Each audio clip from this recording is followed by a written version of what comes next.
정색하게 만드는 길로 계속 걸어가시겠습니까? 비례성을 강화하는 선거구제 개편, 이거는 진짜 반드시 필요하다. 국민의 대표성과 비례성을 강화하는 그 방안을 지금 고민하고 있습니다.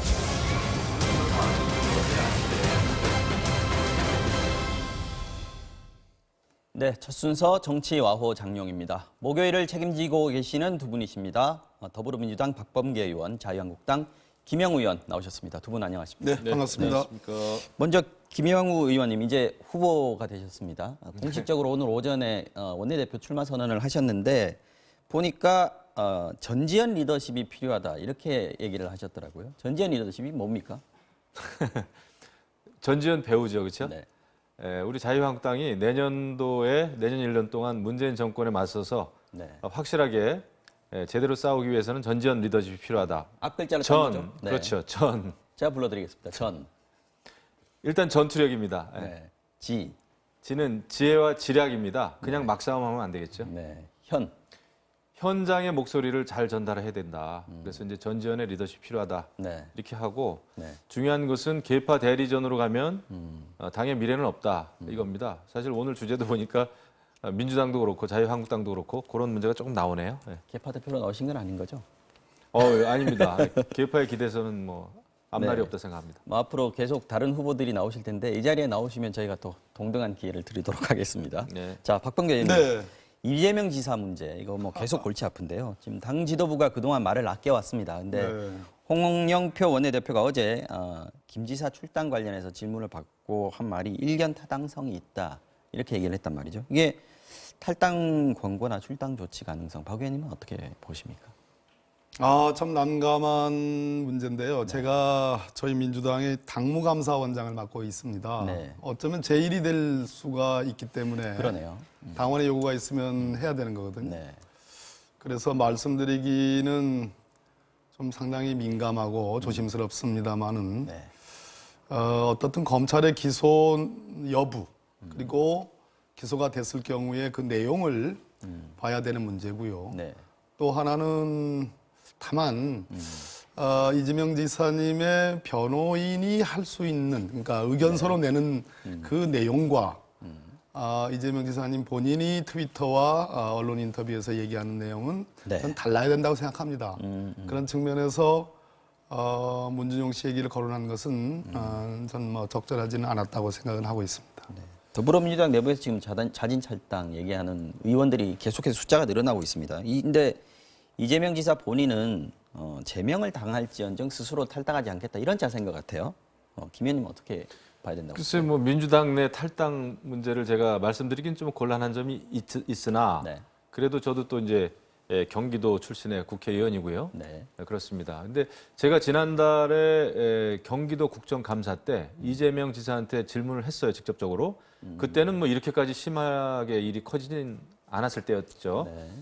그 당 내부로부터 탈당 어떤 그런 그 압력이나 의사 타진 이런 거 받아본 적이 있느냐 그랬더니 여러 가지 이야기를 하더군요. 답변을 했는데 네. 그럼에도 불구하고 이재명 지사의 결론은 그거더라고요. 내가 탈당 안 하면 그만이다. 예, 그때 그렇게 분명히 이야기했어요. 근데 지금도 아마 그 탈당의 의사를 비친 적은 없는 것 같고, 네. 근데 이제 민주당 입장에서도 결국 이재명 지사의 여러 이런 일들이 정말 큰 일이고 해결해야 될 진짜 큰 문제라고 생각을 한다면은 뭐 결자 해진이 탈당 권유니 이거보다는 네. 이제 제명을 하면 되겠죠. 그런데 저는 또 당 내부 일각에서는 이재명 지사 눈치를 보고 있는 것도 사실이 아닌가 이런 생각이 좀 듭니다. 그래서 질문을 좀 이어보면은 지금 페이스북에 이재명 지사가 어제 배경도 후광도 조직도 없지만 제게는 공정사회를 함께 꿈꾸는 동지들, 국민이 계신다 이렇게 얘기했습니다. 이게 뭐냐면 민주당에서 억지로 좀 강제적으로 제명을 하는 그런 조치가 내려질 경우에 자기가 정치 다툼의 희생자 어떤 그런 스탠스를 가질 수 있다. 그러면 나중에 어떤 뭐 민주당 내에서 또는 뭐 민주당 바깥에서 어떤 진보 세력의 대안이 될 수 있다. 이런 계산이 깔려 있는 거 아닐까요? 어떻게 보세요? 그 이재명 지사 언급을 보면 공정사회를 함께 꿈꾸는 동지들, 국민들 계신다. 공정사회를 꿈꾸는 것도 있겠지만은 큰 정치적인 큰 꿈을 꾸시는 것 같아요. 이 언급 그런 워딩 느낌이 자체가. 들어서요. 예, 네. 그리고 뭐 그런데 제가 볼 때는 이번에 이제 여러 가지 연루된 혐의 자체는 사실 주로 집안일에서 시작된 일들이 좀 많더라고요. 뭐 해경궁 홍 씨도 물론 그렇고, 네. 그다음에 이제 형님 그 병원 문제도 그렇고요.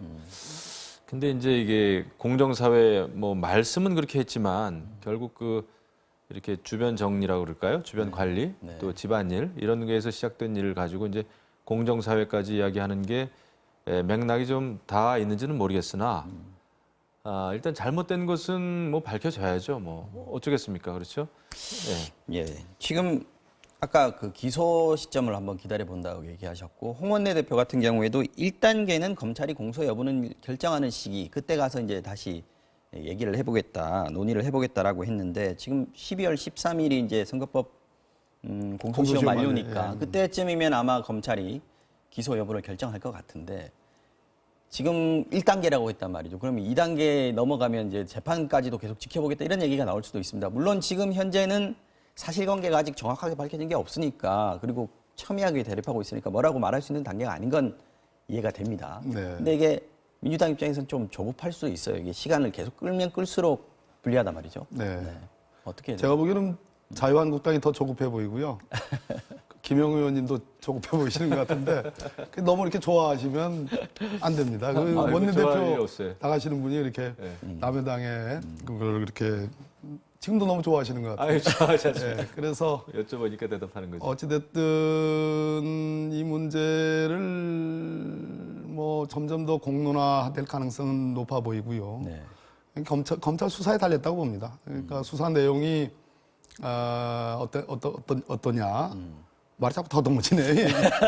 이거 기소 너무 여부. 당황하지 네, 기소 여부. 또 기소가 된다면 몇 개의 항목에 어떤 내용으로. 라는 측면이 크고요. 문전영 씨 건은 다시 한번 말씀드리는데 예전에 하태경 의원이 뭐 지적해가지고 그 당시에 검찰이 한번 수사를 한 적이 있었어요. 그 뒤에 이제 국민의당에서 소위 증거 조작건 때도 한 번 더 본 적이 있거든요. 그래서 이 문제가 다 클리어된 문제인데 변호사는 그러니까 얘기할 수는 있습니다. 당연히 디펜스를 위해서. 네. 그러나 본인께서는 그는 뭐 왜 그러셨을까? 뭐 흔히 말해서 뭐 여러 가지 추측이 가능한 대목인데 네. 뭐 그런 점까지도 다 검토해 볼 수는 있겠습니다. 알겠습니다. 선거구제 개편 문제 지금 최근에 네. 아주 민감합니다. 그 박 의원님 오늘 보니까 윤호중 사무총장이 입장을 좀 내놨습니다. 네, 그렇습니다. 이 권역별 비례대표제의 기본 틀 위에서 네. 연동형 제도를 적극 수용하겠다. 그리고 이게 민주당 공식 입장이라고 봐야겠는 네, 될 맞습니다. 거 아닙니까? 지금 뭐 정개특위에서 네, 구체적인 네, 거랑 네, 네. 논의를 네. 하더라도 지금 야 3당이 주장하는 연동형 비례대표제하고 조금 차이가 있는 다릅니다. 것 같습니다. 어떻게 네. 다릅니까? 먼저 이 점 분명히 좀 해야 되겠습니다. 네. 제가 빨리빨리 말씀드릴게요. 지난 대통령 선거에서 문재인 대통령 후보의 공약은 권역별 비례대표제입니다. 맞습니다. 우리 민주당의 공약입니다. 이 권역별 비례대표제는 중앙선거관리위원회가 제안한 아니고 19대 정개특위 때 심상정 위원장님, 지금 위원장 하시는 심상정 의원님도 저와 함께 정개특위 위원이었습니다. 그 당시 거론된 것은 100% 완전한 연동형 비례대표제가 아니고 권역별 비례대표제, 중앙선관위가 제안한 그 안을 가지고 논의를 했고 그 안 정도면은 만족할 만하다고 하는 것이 그 당시에 소위 민주당과 정의당의 공론이었습니다. 잠깐만요. 예. 지금 야 3당이 얘기하고 있는 100% 연동형 비례대표제는 네네. 전국을 틀로 삼아서 그렇습니다. 그 예. 기준으로 해서 표수에 따라서 그렇습니다. 비례대표를 네. 나누자는 거고 그렇습니다. 지금 권역별이라는 거는 전국을 뭐 5개든 6개든 네. 수도권이면 6개 수도권 권역으로 제가 이렇게, 기억이 납니다. 나눈 다음에 그 안에서, 그 안에서, 비례대표제를 하는 건데 그렇습니다. 그래도 어쨌든 연동형 비례대표제의 성격에는 포함이 돼 있는 거죠. 그렇습니다. 그렇게 하게 되면 연동형 성격의 한 6, 7할 정도를 가져가고 나머지는 지방 분권에도 기여를 합니다. 이제 두 가지 점이 있기 때문에 또 중요한 것은 심상정 의원님, 위원장님은 아마 360석 정도의 의원수를 늘리는 것을 전제로 하거든요. 네.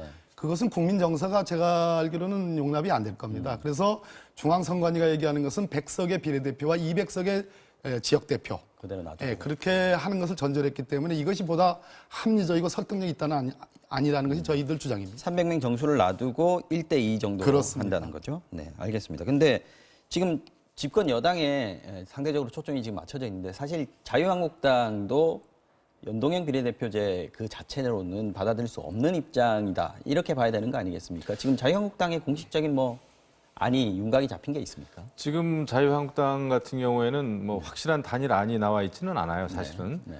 다만 연동형 비례대표제가 지니고 있는 그 비례대표성, 그다음에 또 거기에 또 중요한 것은 또 국민 대표성 내지는 네. 지역 대표성 아닙니까? 그래서 이런 것을 어떻게 이제 잘 혼합하느냐가 중요한 것인데 문제는 네. 현재 모든 정당이 지금 처해져 있는 이 조건과 상황에서 하는 이야기와 이게 또 내년 시간이 흐르고 나서 과연 그 주장하는 바가 똑같을까?